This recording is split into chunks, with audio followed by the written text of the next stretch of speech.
La recherche, nous allons en parler. Je vais demander à nos intervenants de me rejoindre, à savoir Jacques Vaillant, Serge Mesure, Bruno Albouy et Marin Guy. Venez, messieurs, installez-vous. Mais oui, vous pouvez les encourager. Jacques Vaillant, vous êtes directeur de l'IFMK du CHU de Grenoble, également vice-président du Conseil national de l'Ordre.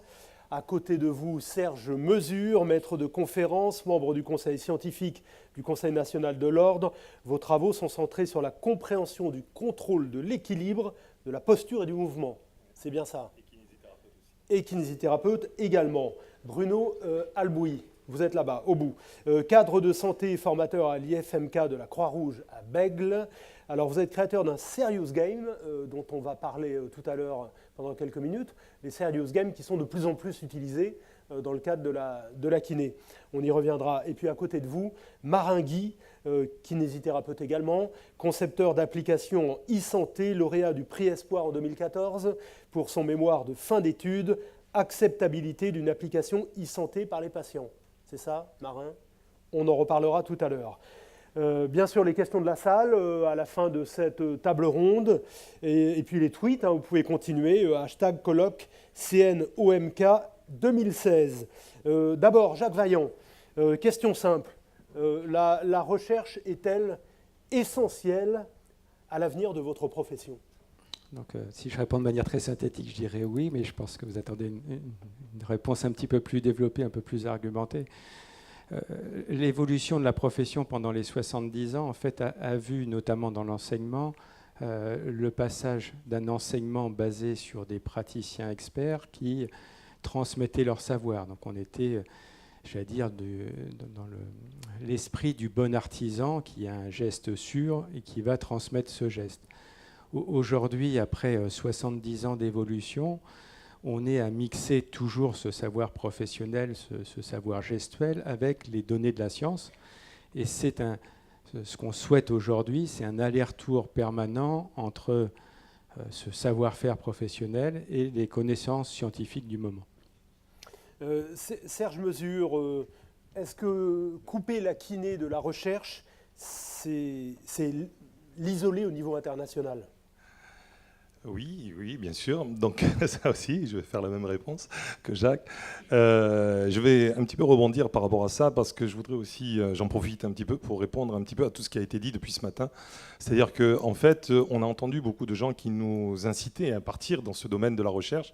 Et puis, quelque part, on se dit, ben voilà, vous avez la possibilité, les kinésithérapeutes ont la possibilité dans les centres, quelques-uns aussi libéraux, de participer à des protocoles de recherche. Actuellement, ils peuvent le faire, il n'y a pas de souci.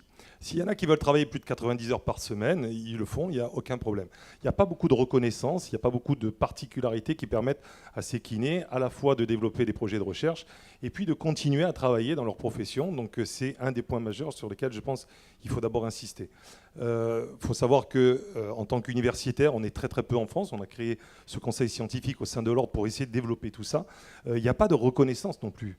C'est-à-dire qu'un kiné qui va faire de la recherche, même s'il publie, comme Nabil a pu le remarquer, il n'a pas beaucoup de reconnaissance vis-à-vis de la profession, vis-à-vis de son institution. C'est-à-dire qu'il fait partie des publiants, sachant qu'un hôpital peut arriver à avoir des financements par le nombre de publications qu'il a au niveau de sa reconnaissance nationale et internationale. Les kinésithérapeutes n'ont encore pas beaucoup le moyen de s'exprimer par ce type de recherche. Et je finirai juste pour dire qu'on parle beaucoup d'exemples qui se sont faits ou qui sont élaborés au travers de l'international. On a parlé du Canada, on a parlé de la Belgique, etc.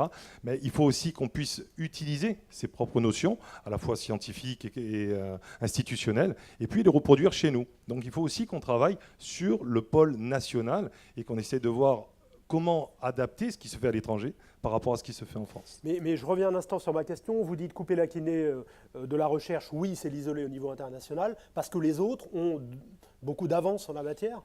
Vous avez beaucoup de pays, ça a été un petit peu énuméré et dit ce matin, vous avez beaucoup de pays qui travaillent sur cette evidence best practice, c'est-à-dire la reconnaissance Vous avez l'HS qui fait énormément de choses en essayant de synthétiser tout un tas d'articles qui permettraient justement de comprendre les bonnes techniques.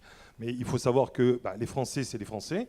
C'est bien aussi de travailler en France et de travailler sur cette recherche et de ne pas l'isoler par rapport à ce qui peut se faire dans d'autres pays. Et on a du retard, énormément de retard, je pense, par rapport à cette recherche. Donc il faut qu'on travaille main dans la main. Vous parlez sur votre petit film, là, il y a beaucoup de MPR qui tendent la main aux kinés. Et actuellement, un kinésithérapeute en France ne peut pas lancer de la recherche tout seul. Il est obligé d'être chaperonné.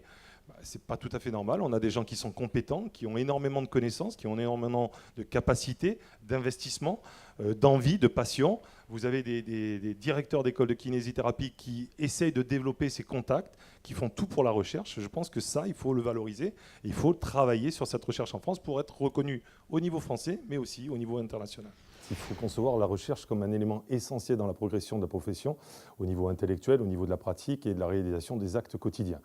Et donc, ça veut dire que chaque kiné, chaque praticien, chaque clinicien qui va pouvoir exercer au niveau de, au niveau de sa pratique, doit bénéficier de l'ensemble de ce qui a été travaillé, recherché, évalué, quantifié, etc. au niveau de la recherche pour pouvoir justement arriver à faire une pratique beaucoup plus efficace, adaptée, pertinente et bien évidemment dans le suivi du patient à avoir un contrôle de ce suivi qui sera d'autant plus efficace. Et puis le deuxième aspect, c'est qu'il ne faut pas non plus prendre la recherche comme un outil nécessaire et obligatoire pour tout le monde. Il faut faire en sorte que cette recherche elle soit pour les plus intéressés et puis qu'elle soit la représentation d'une petite partie de la profession qui va vraiment s'investir à ce niveau et permettre à l'ensemble des kinésithérapeutes d'utiliser les résultats de cette recherche. Bruno Albouy, la clé, c'est la réforme de la formation initiale ? Alors certainement, puisque c'est le fait de pouvoir bénéficier d'une année supplémentaire en formation initiale et en plus des prérequis en PACES par exemple, permettent de développer, d'amener aux étudiants des apports que nous n'avions clairement pas le temps d'amener avant. Donc en méthodologie de recherche pure, il y a des unités d'enseignement qui sont dédiées comme l'UE8. Il y a aussi des UE qui sont dédiées à l'anglais avec deux objectifs. Un objectif bien sûr d'améliorer la capacité de communiquer en anglais avec des patients, mais aussi un objectif de compréhension des articles scientifiques et donc des publications internationales.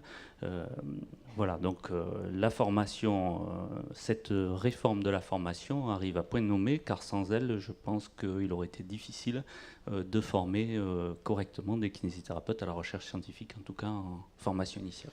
L'émergence de chercheurs en massokinésithérapie devient fondamentale, tout simplement parce que si nous ne prouvons pas l'efficacité de nos techniques, nous allons être déremboursés. Ça, c'est un premier point. Et le deuxième point, c'est que bien sûr, il est important de repérer quelles sont les techniques efficaces afin de proposer aux patients le soin de meilleure qualité que l'on puisse proposer. Ceci étant dit, la réingénierie des études de massokinésithérapie, toute récente, qui date de septembre 2015, a mis en place des unités d'enseignement qui sont dédiées à la méthodologie de recherche et qui vont nous permettre de développer les différentes modalités de recherche scientifique, donc d'initier les étudiants à qu'est-ce que c'est la recherche, comment ça se passe, quelle méthode on doit utiliser, et qui vont nous permettre. Il y a des unités qui sont dédiées à la langue anglaise. Quand on sait qu'aujourd'hui la plupart des publications scientifiques en physiothérapie sont anglophones, c'est très important que les étudiants puissent aujourd'hui faire des analyses critiques d'articles en langue anglaise. On a aussi des unités d'enseignement qui sensibilisent aux biostatistiques, à l'épidémiologie, etc. Donc aujourd'hui, nous avons vraiment la possibilité d'amener aux étudiants toutes les bases nécessaires à pouvoir plus loin s'envisager comme chercheurs en physiothérapie. Il faut aussi les motiver. Et pour les motiver, là, ça rejoint les techniques pédagogiques que l'on va proposer pour leur donner envie d'eux. Ça peut passer au travers d'expériences concrètes qui sont menées à un institut de formation, de petites expérimentations avec des analyses de résultats, des revues de la littérature sur le sujet et pourquoi pas les amener à publier des articles durant leur cursus de formation pour leur donner cette appétence, cette envie de devenir chercheur. Et ça passe aussi par ce que peuvent montrer les précurseurs de la recherche en kinésithérapie, dont nous avons ici Serge Mesure. Donc pour satisfaire la forte demande de la profession d'accès à la recherche, ça passe par la création donc d'une discipline universitaire avec master et doctorat, oui, comme ça se fait dans d'autres pays. C'est bien ça? Oui. Oui. Oui, c'est vraiment le point clé, puisque en fait, on s'aperçoit aujourd'hui que la reconnaissance statutaire, notamment du corps enseignant, va être un élément déterminant pour pouvoir effectivement développer des connaissances par le biais de la recherche. Donc tant qu'on restera avec un corps enseignant qui est un corps formé dans des instituts d'encadrement, on n'arrivera pas à pouvoir développer et imprégner l'enseignement au quotidien, comme on n'arrivera pas à imprégner la clinique au quotidien des connaissances acquises par la recherche. Et dans les discours ce matin, ou en tout cas dans les réponses aux questions, quand j'en ai échangé en aparté avec Serge Mesure, je suis un peu chagrin que l'on continue en fait à simplement multiplier les statuts sans donc envisager par exemple qu'un kinésithérapeute clinicien dans un hôpital puisse par ailleurs avoir une activité de recherche, alors qu'à mon sens, en fait, comme la même chose pour un enseignant, il y a une complémentarité des deux exercices, et les deux exercices doivent arriver à se mélanger en quelque sorte pour s'enrichir l'un l'autre. C'est-à-dire la pratique clinique qui est malheureusement souvent éloignée du quotidien d'un certain nombre de formateurs, dont je suis, enrichirait au quotidien la formation, comme la recherche au quotidien enrichit également la qualité de la formation, et on peut prendre ce triptyque dans tous les sens, l'un enrichit à chaque fois l'autre. Et c'est pourtant ce qui a été obtenu par un certain nombre de professions. C'est tout à fait naturel quand on parle de ça pour le corps médical. Paradoxalement, dans tout ce que j'ai entendu ce matin, ça paraît encore visiblement extraordinaire pour la profession de kinésithérapeute. Alors, la feuille de route présentée par Manuel Valls lors de la grande conférence sur la santé, dont il a déjà été question ce matin, c'était en début d'année, semble traduire une volonté de faire de la kiné une science médicale à part entière en la mettant sur la voie de l'universitarisation. Oui, il semblerait, mais actuellement, on ne voit pas venir grand-chose. En tant qu'universitaire, on se bat. Je sais que le Conseil national de l'ordre le fait aussi, et on essaie d'avoir cette reconnaissance. On est des universitaires. Quand on est kinésithérapeute, on n'est absolument pas reconnu au niveau de l'université, c'est-à-dire qu'on est maître de conf, on est prof d'université, mais on n'est pas clinicien. Ou quand on a la casquette de clinicien, c'est pour répondre aux problèmes personnels de tous les enseignants qui ont des soucis, de mal de dos, etc. Donc je fais beaucoup de consultations, mais à titre très privé et très personnel. Mais vous dites, pardon, on ne voit rien venir, mais il y a quand même des premiers textes qui sont parus pour une revalorisation de la profession. Actuellement, les 6 ou 7 kinés, je ne sais plus si enfin 6 ou 7 officiellement universitaires actuellement, et à la fois titulaires d'un doctorat et d'un diplôme de kinésithérapeute, l'ont été de différentes manières, mais de manière un petit peu bizarre, un petit peu surprenante, on va dire. Je ne vais pas rentrer plus dans le détail, mais c'est toujours par des biais qui ont essayé de développer un apport personnel valorisant, bien évidemment, pour la personne qui a abouti, mais qui, pour autant, ne sont pas des biais officiels, enfin, pardon, ne sont pas des voies officielles, sont toujours avec des rouages un peu particuliers. Donc j'attends cette ouverture. On est un certain nombre, je répète, on est 6 ou 7 en France à être à l'université. On n'a pas de reconnaissance. Donc je ne sais pas si vous voyez une évolution. Pour l'instant, j'espère qu'elle va arriver et j'espère qu'on va aller dans ce sens-là. Actuellement, ce n'est pas le cas. Ce qui veut dire qu'on entend parler de PUPH. J'ai entendu ça ce matin, on en a discuté, comme disait Jacques. On n'a pas de maîtres de conf qui peuvent être à la fois dans le milieu hospitalier, faire une pratique quotidienne, régulière, leur permettant d'enrichir leur savoir au niveau de la pratique, d'avoir à la fois aussi une connaissance fondamentale dans la recherche clinique qui leur permettrait d'avoir la possibilité de diffuser, d'enseigner auprès des IFMK. Ça, c'est quelque chose de très personnel. Un grand nombre de kinésithérapeutes se sont formés. Il y a plus d'une centaine de doctorants déjà au niveau de la kinésithérapie. Certains participent à des IFMK au niveau de l'enseignement, mais malheureusement pas assez, je pense, et on n'exploite pas beaucoup le potentiel et les connaissances d'un grand nombre de kinésithérapeutes qui ont donné beaucoup de leur temps pour faire de la recherche et puis de faire une application beaucoup plus pratique, clinique et efficace. Donc, que je comprenne bien en matière de formation, ce que vous réclamez, c'est une année universitaire, première année universitaire, puis 4 années en IFMK. Je crois que ça, par contre, c'est abouti. Enfin, il me semble, non? Oui, c'est le cas actuellement. Il me semble que ça, c'est abouti. Mais il n'y a pas de discipline, je pense, c'est ce qui est exprimé là, c'est-à-dire que les doctorants ou les docteurs, les kinésithérapeutes qui sont docteurs ne le sont pas, ils ne sont pas docteurs physiothérapeutes, ils sont docteurs d'une autre discipline. En revanche, la reconnaissance au grade master, ça, c'est pas encore acquis. Alors là, je me tourne vers la présidente pour savoir exactement et officiellement ce qu'il en est exactement. Jacques Vaillant. Jacques, peut-être. Oui, on est dans une situation aujourd'hui très très ambiguë puisque il est reconnu que les étudiants qui sortiront de la formation en 2019 auront bien acquis 300 crédits européens, ce qui est strictement le niveau attendu pour le grade master, mais aujourd'hui, on ne peut pas dire qu'ils auront effectivement le grade. Nous nous battons pour cela. On a espoir, mais on n'a pas encore d'engagement ferme pour ce grade master. On en parlait encore hier avec la Fédération nationale des étudiants en kinésithérapie. Il y a d'ailleurs une échéance dès le mois de juin prochain pour savoir si les étudiants qui sont dans le cursus de formation vont acquérir le grade de licence, puisqu'ils seront arrivés au terme des 3 premières années d'enseignement supérieur. Donc on pourrait s'attendre, puisque les engagements politiques à court terme peuvent se tenir aussi à court terme, et 2017 étant une année intéressante, on pourrait s'attendre à ce que des candidats éventuels, voire à leur succession, puissent s'engager avant l'échéance politique majeure dans cette première étape, puisqu'après on aura bien 2 années au-delà de cette licence. Ça nous fera encore un coin un peu mieux enfoncé dans l'arbre qu'on essaye. Marin-Guy, parlez-nous un peu, vous, de votre expérience et de votre formation. Comment ça s'est passé? Alors tout d'abord, je tiens à remercier le Conseil national de l'Ordre et sa présidente, Mme Pascale Mathieu, pour l'invitation à participer à cette journée.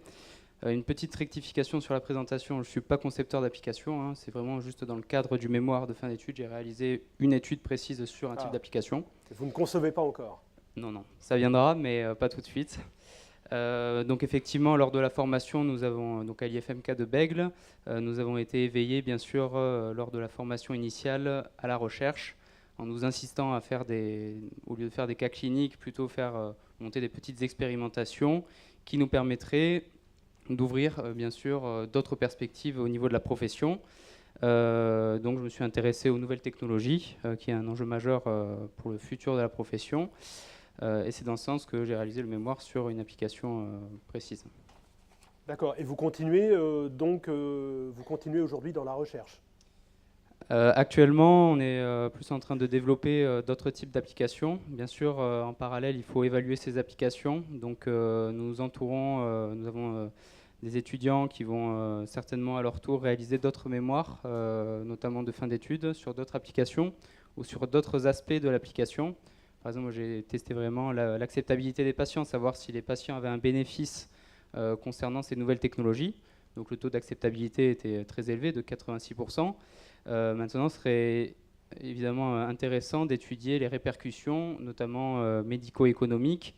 Est-ce que ça agit sur le stress du patient, la gestion de sa douleur, et éventuellement la diminution des coûts pour le reste.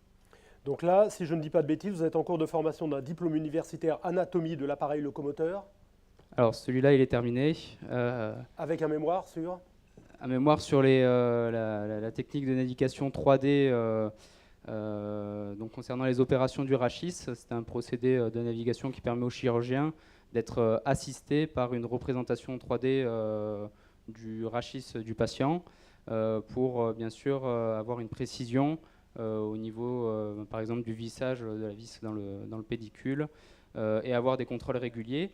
Et surtout, il y a un réel impact sur la rééducation post-opératoire, car le patient qui, normalement, pour une arthrose lombaire classique, part de l'hôpital privé au bout entre 5 et 10 jours, là, le cas clinique partait le lendemain de l'opération, où il avait déjà fait monter les escaliers, et puis il pouvait débuter la rééducation au bout de 2-3 mois pour reprendre ses activités professionnelles et sportives.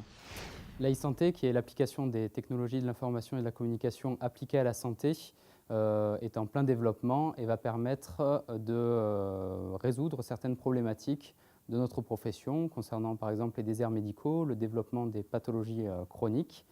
Ce qu'il faut comprendre, c'est que les objets connectés, donc les données générées par les patients, vont nous permettre, au niveau de la recherche, d'accroître notre base de données pour pouvoir faire de la recherche qui est plus prédictive que descriptive.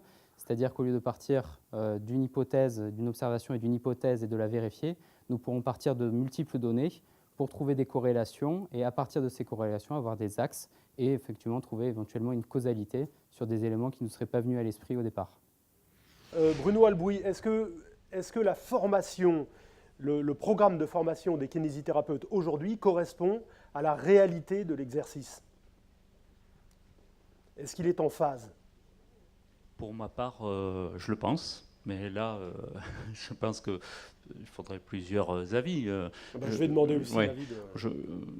Oui, je trouve que le programme tel qu'il est aujourd'hui, depuis la réingénierie, prend en compte dans ces différentes unités d'enseignement les besoins de la kinésithérapie aujourd'hui, notamment, puisque c'était le thème de la conférence, dans la possibilité de former et d'initier, on va dire, les étudiants à la recherche scientifique, comme on l'a vu tout à l'heure, qui est un enjeu majeur pour la kinésithérapie de demain.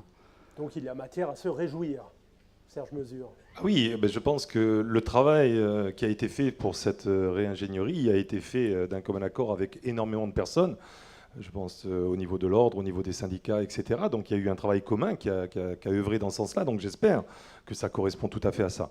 Par contre, là, moi, où je dis qu'on se limite encore un petit peu, et puis j'espère qu'on va pousser un petit peu plus loin, c'est que, comme on disait juste avant, c'est qu'il n'y a pas de reconnaissance de la discipline. Ce qui veut dire qu'un kinésithérapeute qui veut faire de la recherche est obligé de s'investir dans des domaines qui sont déjà universitaires. Donc il va s'investir auprès de la fac de médecine, auprès des facs des sciences du sport, parce que c'est essentiellement là que pour l'instant ça recrute. Et malheureusement, on est un petit peu spoilé par ces différentes institutions. Et il faut qu'on arrive maintenant à avoir une identité qui sera propre à la kinésithérapie, au développement de la physiothérapie reconnue au niveau international sur la recherche efficace qu'elle représente. Il faut qu'on travaille en accord avec la HAS. C'est quand même, pardonnez-moi, c'est la fin de la définition de la profession telle qu'elle était en 1946. Actuellement, oui, bien sûr. Du moins, il faut qu'elle évolue. Donc oui, bien sûr, ça représente la fin de cette période-là. Maintenant, il faut l'ouvrir, mais il ne faut pas l'ouvrir qu'à moitié, je dirais. S'il y a beaucoup de gens qui s'investissent, il faut vraiment faire un grand pas en avant et essayer de rattraper le retard, je pense, qu'on a au niveau de cette recherche et de cette implication qui va, je le répète, être aussi bien, qui sera tout aussi efficace à la fois pour le patient, pour la continuité des soins, quels que soient, et on a vu les différentes évolutions de ces soins, mais aussi pour l'enseignement, le suivi des étudiants, etc., etc. Je veux dire, il faut profiter de cette occasion pour avancer réellement un petit peu et rattraper notre retard. Est-ce que l'approche anglo-saxonne est très différente ? Ça dépend. Sur certains pays, oui. Si on regarde les États-Unis, si on regarde le Canada, ils ont des approches qui sont complètement différentes des nôtres. Après, on a d'autres pays qui fonctionnent un petit peu différemment. Je pense, je vois Nabil, je pense au Liban. Donc, ils ont déjà des reconnaissances. Certains pays travaillent déjà sur ce doctorat, donc la possibilité de perdurer après le master. Nous, on ne l'a pas encore. Et donc, il faut qu'on aille dans ce sens-là, oui. Oui, je pense qu'avec la réforme, on a rattrapé un gros retard en termes de type de formation. C'est-à-dire qu'aujourd'hui, on forme bien des futurs professionnels qui vont non seulement avoir les connaissances minimales requises le jour de leur diplôme d'État, mais qui auront été formés pour pouvoir continuer à évoluer. Puisque même si on va encourager, évidemment, puis en tant que Conseil de l'Ordre, on est en première ligne, on ne peut qu'encourager la formation continue tout au long de la vie, il est important d'avoir toutes les cartes en main ou tous les prérequis en main le jour de son diplôme d'État pour pouvoir continuer à évoluer et peut-être aussi surtout avoir envie de continuer à évoluer. Donc ça, c'est vraiment un des acquis, à mon sens, fondamentaux de cette réforme. Le deuxième acquis, il est lié à la sensibilisation à la recherche. Il ne doit pas avoir de confusion, on ne forme pas des futurs chercheurs, mais on forme des futurs professionnels qui, au moment où ils vont rentrer en exercice, seront en capacité d'être des utilisateurs critiques des données de la recherche. Et je crois que ça aussi, c'est un élément fondamental. J'ai été diplômé il y a tout juste 30 ans, c'est un anniversaire pour moi aussi. Il y a 30 ans, on n'était pas formé pour pouvoir lire de manière critique un article. Tout ce qui était publié était nécessairement dans notre esprit de jeunes diplômés. Si c'était dans une des 2 revues de kinésithérapie française, c'était nécessairement bien. On n'avait pas cette capacité de prise de recul pour savoir est-ce que ce qu'affirme l'auteur est effectivement étayé, est-ce qu'il a pris lui-même, cet auteur, un recul suffisant, est-ce que c'est un discours partisan, enfin bref, je pourrais continuer. Aujourd'hui, je crois que les futurs diplômés seront dans cette capacité-là. Donc vous avez, vous, Marenghi, un esprit critique. Oui, il faut toujours avoir un esprit critique, c'est ce qu'on nous a appris lors de notre enseignement. Monsieur Albouy était un de nos enseignants. Concernant bien sûr l'information scientifique, et on le constate de plus en plus dans notre pratique quotidienne, surtout notamment concernant les patients, c'est-à-dire que nous encore on est plus ou moins avertis concernant les différentes recommandations. C'est en cela que le collège de la masso-kinésithérapie, le collège scientifique de l'ordre sont des éléments très intéressants. Par contre, les patients, souvent, sont vraiment perdus au niveau, en face de plein de recommandations. Ils vont lire dans Top Magazine comment perdre son ventre en 1 semaine. Et puis, en face, il y a la médecine et le paramédical qui va avoir peut-être un discours un peu moins glamour, marketing, mais qui est prouvé scientifiquement. Et c'est vraiment de nos jours quelque chose qui est une problématique dans nos pratiques quotidiennes, c'est de pouvoir présenter aux patients les bénéfices de notre prise en charge, qui est prouvé scientifiquement, face à des fois des charlatans ou autres personnes de ce genre. Oui, ça soulève toutes les questions d'éthique, de déontologie, sur lesquelles on reviendra dans le détail cet après-midi. Et ce n'est pas une petite question. En tout cas, vous avez le soutien de la population et de vos patients, puisque d'après un sondage Harris Interactive, 9 Français sur 10 sont favorables à la reconnaissance de la kiné comme une science et dans la même proportion approuvent la délivrance d'un diplôme de niveau master. Voilà, donc il y a une vraie prise de conscience de tout ce que vous êtes en train de nous dire. Oui, j'espère. D'abord parce que ça valorise le travail et ça lui donne une certaine reconnaissance. Mais maintenant, je voudrais relativiser un petit peu tous les propos. On parle de la recherche. On n'est pas là non plus, comme on vient de le dire juste à l'instant, on n'est pas là pour dire qu'on va faire que des chercheurs de la kiné. C'est-à-dire les kinés ne sont pas avec un but d'être tous doctorants et puis de rentrer dans tous les labos de France et puis de faire de la recherche et puis de dire maintenant vous avez tout sur Internet, allez-y, lisez les articles et faites votre activité pratique. Je crois que ce n'est pas le but. Je crois qu'il faut que, comme à l'université, on ait une partie de la population qui s'investisse, qui ait envie de faire avancer la profession au niveau de la recherche. Il faut savoir que nous, à l'université, on estime qu'entre tous les étudiants qui rentrent en première année, et on en a presque 900 en première année, là, dans notre université, enfin dans notre fac, on n'en a que 1% ou 2% qui arrivent jusqu'au doctorat. C'est ça qu'il faut qu'on cherche. Mais que ces gens-là puissent faciliter le travail des cliniciens qui sont un peu plus sur le terrain, qui puissent faire passer leur savoir, qui puissent faire passer leurs connaissances et améliorer, bien évidemment, la prise en charge à tous les niveaux. Refuser de voir la kinésithérapie comme une science médicale à part entière, c'est la faire régresser. C'est la faire régresser, puis surtout la mettre à un niveau qui n'est pas son propre niveau, c'est-à-dire qu'on doit avoir une reconnaissance de la kinésithérapie, c'est une science à part entière pour moi, bien évidemment, mais il faut qu'on se batte pour elle, il faut qu'on la justifie, il faut qu'on valide tout ce qu'on fait par rapport à ça, et puis ce n'est pas une science annexe. Donc il ne faut pas qu'on puisse dire, je suis désolé, même si il y a des MPR là, ici, on n'est pas les tenants, les aboutissants de la médecine physique et de réadaptation. On est réellement une profession qui a moyen de s'exprimer, qui a une forme d'autonomie au niveau de sa pratique et qu'il faut continuer à condition qu'elle soit justifiée, validée et reconnue au niveau national et international. En tout cas, les prix de l'ordre, on en a un fier représentant ici, un lauréat, qui récompense le travail de fin d'études, reflète bien le niveau d'expertise atteint par les kinés. Je crois que c'est un des plus beaux exemples. C'est justement depuis, on va dire, 4-5 ans, hormis le prix de l'ordre, mais je ne sais pas depuis combien de temps il existe, mais depuis 4-5 ans 3 maintenant. ans, c'est ça ? Voilà. Donc depuis 4-5 ans, il y a beaucoup de kinés qui s'investissent, beaucoup d'enseignants qui s'investissent et qui permettent justement à tout un tas d'étudiants de changer un petit peu la manière de voir les choses.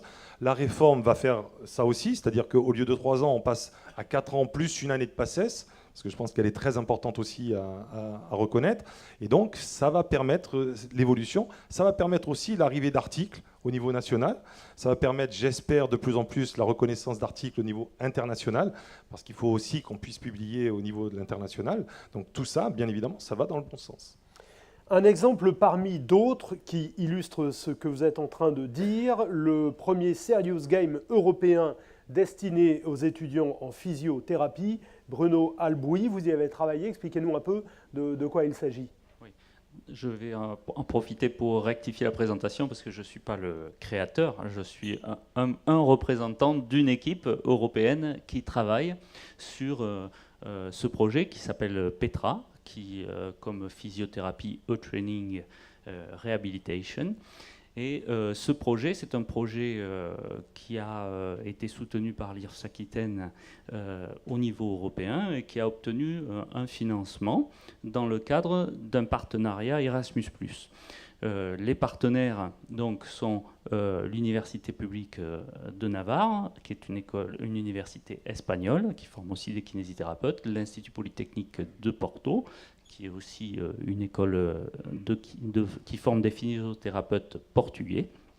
Et nous travaillons avec l'entreprise Interaction Healthcare, qui est censée nous permettre de concrétiser ce projet. Ce projet, il a démarré il y a 1 an maintenant. Nous avons fini la phase de conceptualisation. Il reste le développement informatique à mettre en œuvre. Il a pour objectif de former les étudiants à la démarche clinique en physiothérapie et pour la première version sur la population des personnes âgées, donc en gériatrie. Alors expliquez-nous un peu de quoi il retourne. Alors, donc l'idée c'est par rapport aux demandes qui est que finalement les ARS demandent à ce que jamais la première fois sur un patient. L'idée, c'est de permettre aux étudiants de s'entraîner virtuellement, autant de fois qu'ils le désirent, sans jamais avoir à prendre le risque de mettre en danger le patient. Donc, l'idée, c'est de les accompagner au travers d'un jeu. La notion de jeu, c'est important, puisque, on l'a vu ce matin, souvent le travail est associé à la torture. Et donc, comment apprendre à raisonner, créer des automatismes en jouant, en s'amusant et en pouvant, c'est le principe d'une interface en ligne, choisir le lieu où on veut s'entraîner et l'heure à laquelle on veut le faire. Donc, l'étudiant se connectera en ligne, va pouvoir choisir un cas clinique sur une bibliothèque dans une langue qu'il souhaite, en anglais, en espagnol, en portugais ou en français pour l'instant, et puis d'autres, si plus tard d'autres instituts se mettent dans le projet. Il va pouvoir investiguer l'état de santé du patient au travers d'un entretien. Peut-être je pourrais montrer un peu quelques diapositives, je ne sais pas si ça sera possible. Oui, on peut en regarder quelques-unes pour illustrer votre propos, ce sera peut-être en tout cas, encore plus clair. On va les voir. On peut en regarder les premières. C'est pas les premières qui sont la maquette. Bon, les dernières. J'ai pas de zapette. Voilà. Bon, mais il y avait tout un diapo introductif. Voilà, de manière assez concise quand même, parce que dans quelques instants, on va passer à la salle. Comment je manipule? J'appuie sur le bouton juste? Normalement, le bouton D'accord. vert. Voilà. Donc l'idée, une interface de connexion, une interface d'administration, je passe vite. On choisit le cas clinique. On arrive sur une interface d'accueil qui permet d'expliquer à l'étudiant les différentes étapes, donc l'investigation, le diagnostic et l'établissement des objectifs. On dispose d'un timer pour suivre le temps que met l'étudiant à résoudre le cas clinique et d'un crédit d'action. Chaque fois qu'il demande, qu'il pose une question ou qu'il accède à une information, il défalque un point de son crédit d'action. Voilà, donc il y a aussi un outil de notes dans lequel l'étudiant va pouvoir mettre toutes les informations qu'il juge utiles. Donc, quand dans l'investigation, il peut réaliser un entretien, donc l'entretien se fera au travers de mots-clés.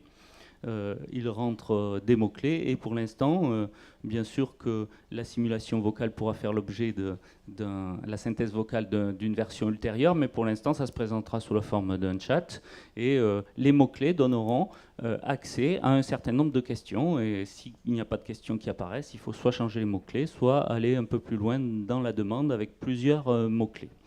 L'étudiant pourra aussi consulter un dossier médical et là vous voyez qu'il peut noter finalement les informations qu'il juge pertinentes par rapport à ce cas clinique qui vont aller se mettre dans le notepad. Voilà comment pourraient être les notes sur le patient, sur chaque item relevé. Il pourra aussi demander à effectuer des tests. Là, il ne verra pas, vous voyez, en face du bouton OK, il y a marqué test pertinent, non pertinent ou test non disponible. Ça, l'étudiant ne le voit pas, mais en tout cas, en fonction de la pertinence ou non du test, il aura plus ou moins de points. Il pourra accéder aux résultats du test et même aux détails à travers d'un lien vers un fichier PDF et enregistrer ces données. Voilà. Ensuite, il y aura un examen clinique. On est d'accord que c'est une maquette, hein. Ça sera plus design dans l'avenir, mais pour l'instant, on en est à la partie conceptuelle. Et donc, il pourra réaliser différents examens et accéder au contenu de ce que le formateur aura rentré dans la table de données. Marin, c'est le genre d'outils dont vous auriez aimé disposer pour votre formation? Oui, j'en rêve encore là, depuis qu'il m'en parle. Ça n'empêchera pas d'étudier son système quand même en étant, je pense, professionnel de santé, parce que ça a l'air très complet et très pertinent. Effectivement, la simulation, ça va ajouter de la sécurité pour les patients, de l'assurance pour les étudiants qui n'ont pas pu pratiquer tellement en stage.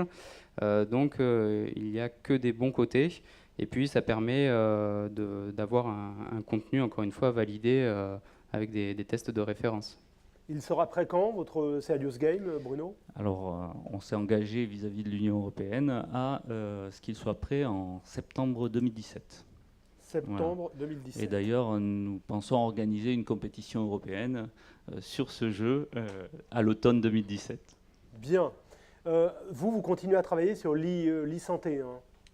Oui, on continue à travailler sur l'e-santé. Donc, il y a la première version de l'application qui s'appelle Dos à Dos, qui est développée par François Ripoll, un kinésithérapeute au Centre Aquitain du Dos, qui est un service de chirurgie du rachis. Cette application a pour objectif de donner des informations aux patients concernant sa pathologie. Donc, il peut la télécharger sur un smartphone, une tablette tactile. Le patient peut coter en post-opératoire chez lui tous les jours la douleur au niveau du dos et des jambes, ce qui permet d'avoir une courbe d'évolution de la douleur qu'il peut nous envoyer éventuellement s'il n'est pas très rassuré au niveau de ces douleurs qui augmentent au bout de quelques jours, quelques semaines. Il y a aussi des vidéos d'exercices, les exercices qu'on donne normalement sur le format papier qui sont rassemblés sur cette application. Et donc les patients ont un texte, des indications sonores et visuelles. Donc on a un accès encore plus au contenu multimédia. Et enfin, il y a les réponses aux questions les plus fréquentes posées aux patients. Des questions par exemple, comment gérer sa douleur, quand appeler son médecin, les effets du tabac, qui permettent réellement de faire la prévention. Et les patients font des très bons retours et sont satisfaits de cela. Jacques ou Serge, qu'est-ce que ça vous inspire quand vous entendez un jeune kiné comme Marin parler de ses travaux de recherche? J'allais dire c'est motivant parce que en l'occurrence, je serais tenté de dire, bon, avec Serge, on a à peu près le même âge. L'avenir, c'est pas nous, quoi. C'est Marin. Et de voir que la kinésithérapie est en phase d'évoluer, je pense que c'est quand même très très rassurant quand on s'est investi dans la profession comme un certain nombre d'entre nous, avec des cheveux blancs teintés pour certains, dans la salle. Moi, je voulais réveiller, parce que là, je trouve que l'ambiance tombe progressivement. Donc, je trouve que c'est quand même très très rassurant de voir que les jeunes investissent des domaines qui sont assez fondamentaux pour la formation des futurs professionnels. Parce que dans les éléments qu'on n'a pas toujours en tête, c'est que les professions de santé sont parmi les professions celles qui n'ont pas le droit de la formation par l'erreur, en tout cas pas en situation de soins. Alors que dans plein d'autres métiers, le graveur sur pierre, tant pis, il gâche quelques pierres, mais petit à petit, il apprend à voir le geste sûr. Alors que pour nous... Vous ne pouvez pas gâcher quelques patients. C'est difficile, ouais. Éthiquement, oui. Pour introduire l'après-midi, c'est quand même... ouais. Ce n'est pas encouragé, en tout cas, en tant que Conseil de l'Ordre, on ne pourra pas l'encourager. Serge. Juste pour compléter exactement tout ce qui vient d'être dit, les jeunes qui arrivent justement montrent un niveau d'expertise qui va de plus en plus grandissant, et je pense que c'est à nous d'aller les aider dans ce sens-là. Juste pour info, le dernier DE, diplôme d'État, qui s'est passé, où j'ai été amené à côtoyer sur Montpellier, je pense qu'on a sur l'ensemble des DE au moins 5 ou 6 publications qui peuvent largement sortir de ces diplômes d'État. Donc c'est vraiment une réussite, c'est vraiment quelque chose, et je pense que tous les IFMK, du moins je l'espère, ont à peu près au minimum les mêmes pourcentages. Donc il faut continuer dans ce sens-là, et je pense que c'est tout à fait valorisant pour la profession. Alors, avant de donner la parole à la salle, on va regarder 2 tweets sur le hashtag CNOMK 2016, une discipline universitaire en kinésithérapie ou en rééducation, adaptation. Jacques ? La question s'est posée, et puis elle a été posée en l'occurrence aux responsables des différentes CNU. Très idéalement, une sous-section de CNU, donc une partie de discipline qui soit propre à la profession, serait un élément qui nous paraît plus moteur que la fusion dans une CNU plus vaste qui embrasserait différentes professions de réadaptation.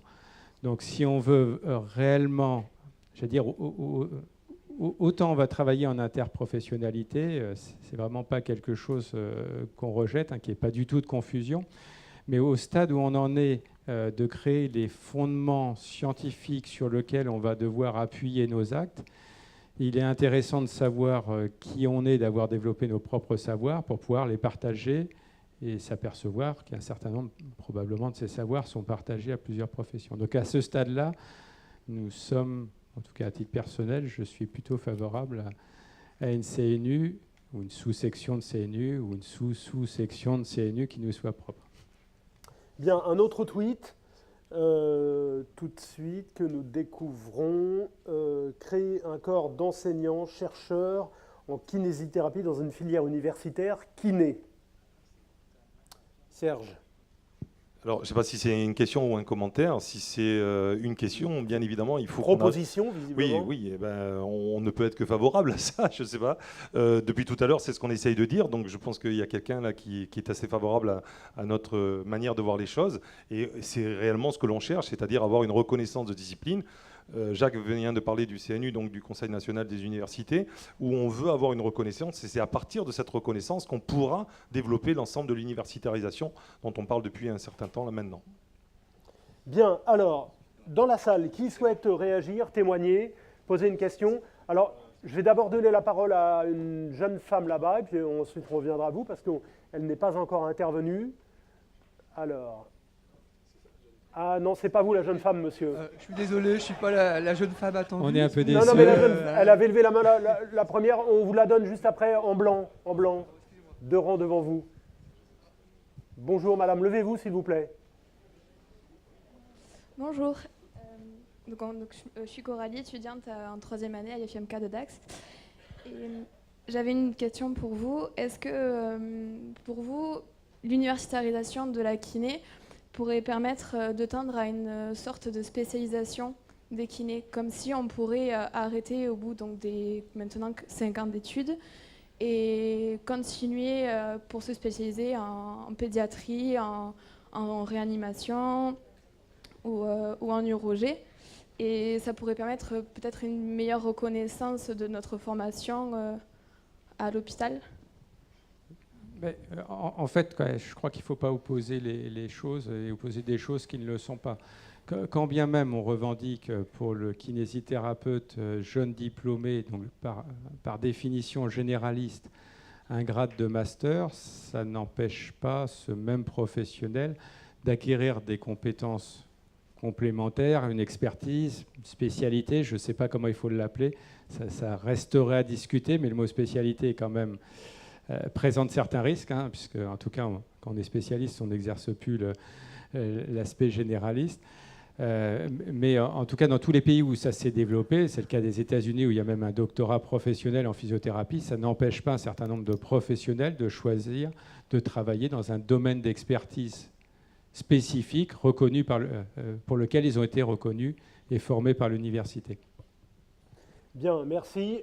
Alors, il y avait monsieur qui était juste derrière, et ensuite, au deuxième rang ici. Monsieur. Donc, Pierre-Alain Joseph, je suis médecin de médecine physique et réadaptation.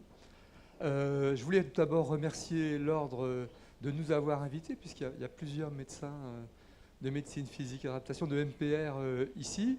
Et je crois que nous rejoignons beaucoup de ce qui a été exprimé aujourd'hui par les kinésithérapeutes. Je partage totalement l'aspiration vers une discipline universitaire de massokinésithérapie. Je tiens à rassurer Serge Mesure, ça n'est pas du tout une discipline annexe de la MPR. Bien sûr aussi, je pense que l'objectif, c'est d'avoir des emplois hospitalo-universitaires et universitaires dans une discipline de kinésithérapie ou de physiothérapie. Ça, je partage complètement. Alors pour ça, il faut du temps, il faut qu'effectivement les professionnels puissent disposer dans leurs différentes activités de temps pour ces investissements dans l'innovation, la recherche. Il faut que ça soit prévu. Il faut de l'argent. Alors l'argent, il doit être prévu dans la rémunération des kinésithérapeutes, mais pas que. Il faut qu'il y ait des appels d'offres ciblés. Bien sûr, l'Ordre fait des efforts à travers les prix, etc. Mais il faut aussi que les agences en charge de la recherche arrosent un peu le secteur. Donc on attend qu'il y ait des choses sur ce plan-là. Alors, pour ce qui est du CNU, qui a été aussi évoqué, je crois que le périmètre sciences de la réadaptation, il ne faut pas le concevoir comme un objectif, mais comme une étape. Je crois qu'aujourd'hui, ça a été dit, il n'y a que 7 universitaires kinésithérapeutes, diplômés en kinésithérapie. Alors bien sûr, ils pourraient intégrer une sous-section créée. Bien sûr, il y a des jeunes kinésithérapeutes méritants, et je crois qu'il y en a là un dans votre table ronde, un qui est béglois, donc bordelais. Et donc je m'en félicite. Mais il n'y aura pas tout de suite des postes universitaires créés dans toutes les universités de France, malheureusement. Donc il faut des étapes intermédiaires. Donc, l'idée est de fédérer un peu dans un premier temps un périmètre pour au moins obtenir la création d'une section sciences de la réadaptation, où je ne revendique même pas la place de la MPR. Est-ce que vous avez une question? Et donc la question c'est, est-ce que ceux qui ici représentent le plus cette dynamique universitaire partagent cette idée? Parce que je pense qu'on a intérêt à serrer les rangs entre disciplines pour avancer dans ce sens.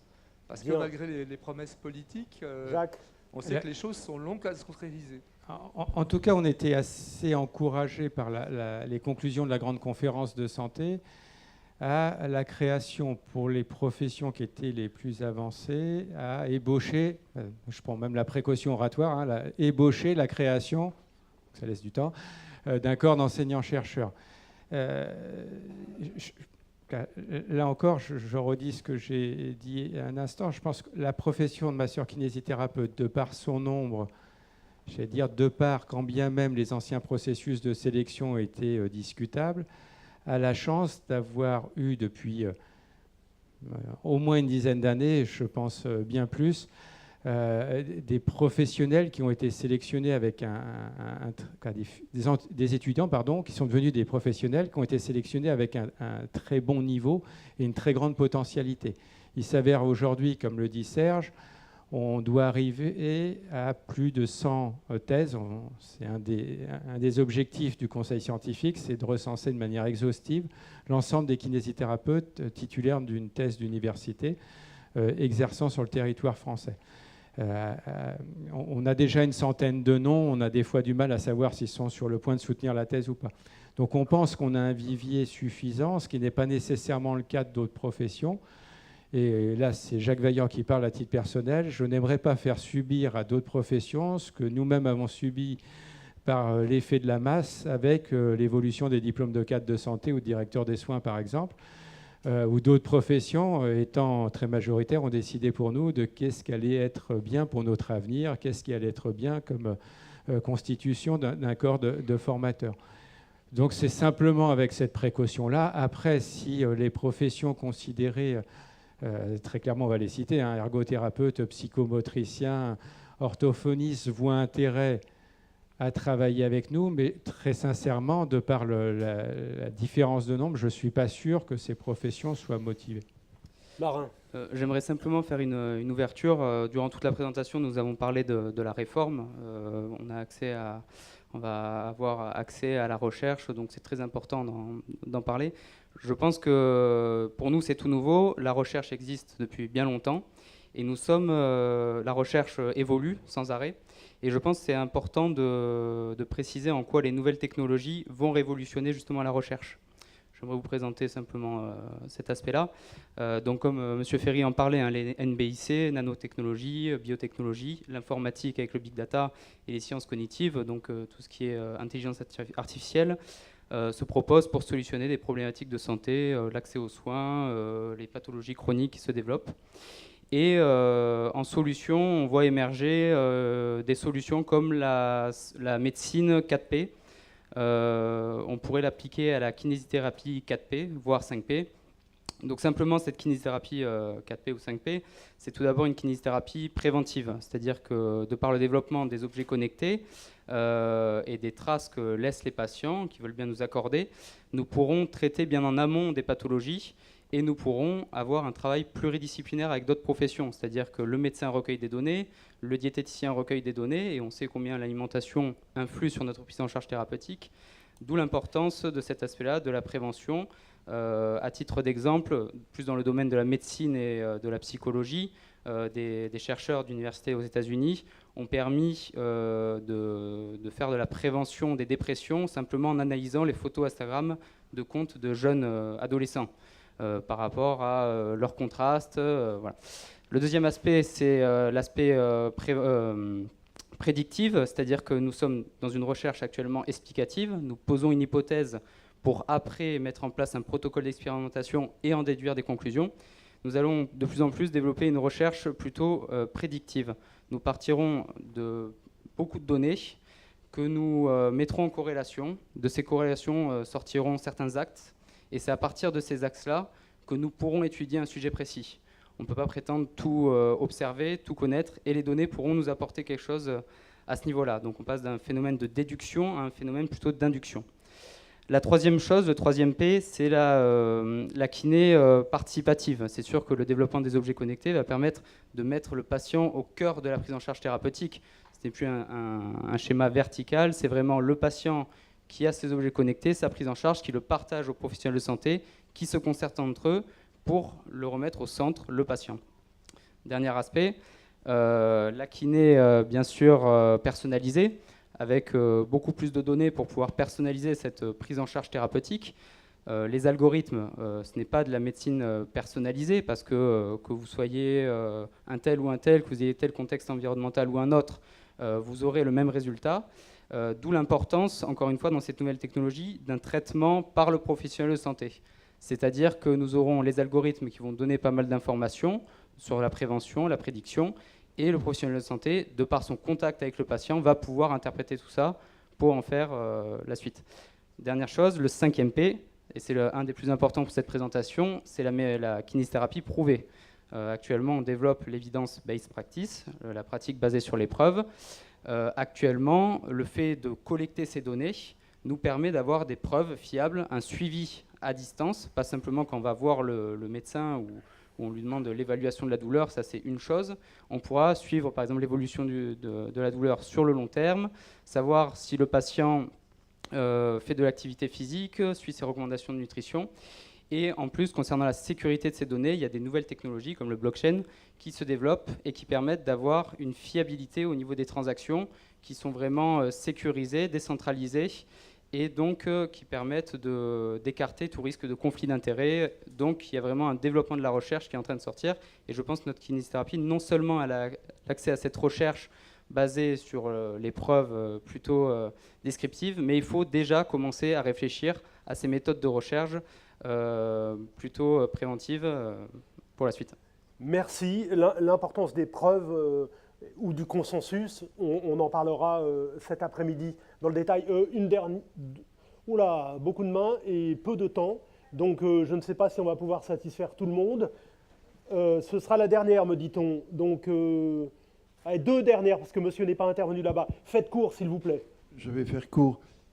Je m'excuse, donc je viens de Belgique. Vous avez un petit pays à côté de vous qui est très très en retard si on considère l'ordre.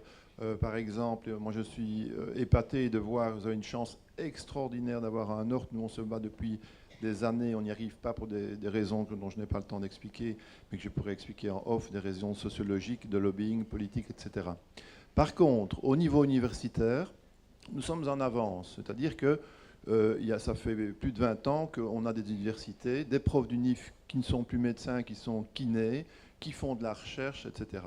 Et alors, la petite chose que je dois faire, parce que je dois faire court, je veux être lanceur d'alerte. Évidemment que j'ai fait aussi une formation universitaire à l'ULB. Évidemment qu'on doit aller vers la recherche. Évidemment qu'on doit pousser ça et que c'est l'avenir, que c'est international. Mais attention, parce qu'il y a certains lobbies qui se créent en Belgique. Certaines universités mettent le grappin sur des formations et on posait la question des spécialités. On appelle ça compétences particulières qui naissent. Il y en a 5. Ça a pris des années aussi à ébaucher ça. Et maintenant, il y a 6 compétences particulières qui sont sorties, qui sont apparemment, vu le système, réservées à certains kinés hospitaliers. Et tous les kinés libéraux, à 99%, restent sur le tapis. Donc soyez bien vigilants, venez voir chez nous ce qui se passe pour ne pas faire les mêmes erreurs, parce que voilà. Merci d'avoir lancé l'alerte. Vous êtes notre... Merci. Vous êtes notre Edward Snowden, à nous. Monsieur, là-bas, c'est monsieur qui conclura avec la dernière question. Il a un micro, allez-y monsieur. Philippe Levanier, kinésithérapeute, secrétaire général de syndicat. Donc on se réjouit tous évidemment ici de la réforme de notre formation initiale, et que l'on attendait depuis au moins 30 ans, comme Jacques Vaillant, effectivement, moi aussi, on a à peu près les mêmes âges, et on avait fait le constat aussi à l'époque que c'était quelque chose de fondamental pour la pérennité de notre profession. Cela dit, on évolue dans un monde de communication et on n'existe que si on communique. Aujourd'hui, on doit se demander comment communiquer justement ce nouveau paradigme et ce nouvel état du kinésithérapeute.